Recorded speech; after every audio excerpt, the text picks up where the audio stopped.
Now, originally they did draft up some conclusions that they were going to issue yesterday, but Italy's new prime minister Giuseppe Conte objected to those conclusions. So what we ended up getting yesterday was proposals for the full Council of 28 EU member states to look at when they meet here in Brussels on Thursday.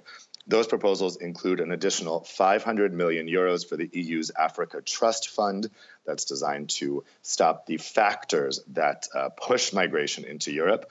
Also, and most controversially, it proposes that the EU look into the so-called Australian solution.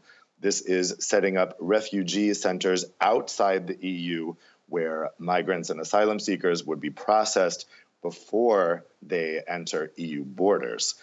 That is quite controversial and has been championed by Austria's new Prime Minister, Sebastian Kurz, the Chancellor of Austria, who is very hardline on immigration. So now we have these proposals. The full council is going to look at these on Thursday. But probably the biggest shift that happened yesterday is that EU leaders accepted that they're not going to get a unanimous 28-country solution to these issues. So they're going to start looking at bilateral and trilateral agreements between EU countries to process migrants. Probably that was most on display by the fact that the Visegrad 4 countries, that is Hungary, Czech Republic, Slovakia, and Poland, were not in attendance yesterday. They technically weren't invited, but that didn't stop Hungarian Prime Minister Viktor Orban from making a big show about how the V4 would not attend yesterday's mini summit. The V4 is the big blocking force on migration.